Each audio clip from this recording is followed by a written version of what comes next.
প্রশাসনের নজরদারি ও হস্তক্ষেপ না থাকায় সারা দেশে অবাধে চলছে ব্যাটারি চালিত ইজি বাইক। বেশিরভাগই চলছে অবৈধভাবে। লাইসেন্স থাকলেও চালকের নেই প্রশিক্ষণ। নিয়ম নীতির তোয়াক্কা না করে যত্রতত্র পার্কিংয়ের ফলে দুর্ভোগে পড়ছেন সাধারণ মানুষ। প্রায়ই ঘটছে দুর্ঘটনা। প্রতিনিধিদের তথ্য ও ছবিতে ডেস্ক রিপোর্ট।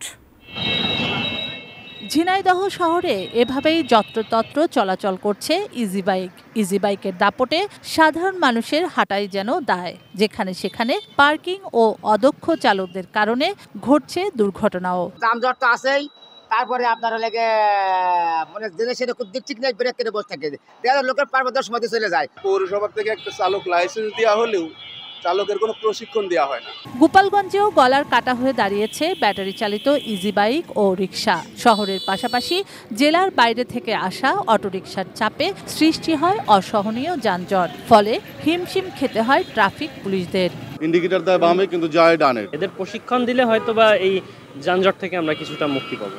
কুমিল্লায় দিন দিন বেড়েই চলেছে ব্যাটারি চালিত অটোরিকশা।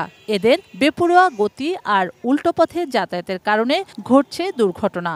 এগুলা অনেক বেশি বেড়ে গেছে, এগুলা মানে কমানো উচিত। শিয়া বাটার ও ভিটামিন ই সমৃদ্ধ lily glam beauty soap. Lily, always beautiful. চট্টগ্রামের বিভিন্ন এলাকায় প্রায় 50,000 অটোরিকশা চলাচল করে। সরকারি অনুমোদন না থাকায় রাজস্ব পাচ্ছে না স্থানীয় সরকার প্রতিষ্ঠানগুলো। গলি ছেড়ে মূল সড়কে উঠে পড়ায় তৈরি হচ্ছে তীব্র যানজট। কক্সবাজার শহরে 3,000 ইজি বাইকের অনুমোদন থাকলেও চলছে 10,000-এরও বেশি। ফলে ভোগান্তিতে পড়ছেন পর্যটক সহ স্থানীয়রা। ঠিকভাবে চালাবে, ওদের কোনো লাইসেন্স আছে, কোনো প্রশিক্ষণ আছে, কিছু নাই। লাইসেন্স থাকিব, ড্রাইভিং লাইসেন্স থাকিব, গাড়ির লাইসেন্স থাকিব, বাইরের গাড়ি যেন ঢুকিন না পারে। সর্বোত্তরের জেলা পঞ্চগড়ে ব্যাটারি চালিত যানবাহন প্রায় 7 থেকে 8,000। বেশিরভাগেরই নেই ফিটনেস। মোটা অঙ্কের টোল দিয়েও পার্কিং স্ট্যান্ড না পাওয়ার অভিযোগ চালকদের। বছরে 700 টাকা করে দেই, আমাদেরকে তো মনে সুযোগ সুবিধা তো দেয় না। তাদের খুব জরুরি দরকার একটা ট্রেনিং এর বিষয় এবং তাদের একটা স্ট্যান্ডার্ড বিষয়। শুক্লা সরকার, ডেস্ক রিপোর্ট, এটিএন নিউজ।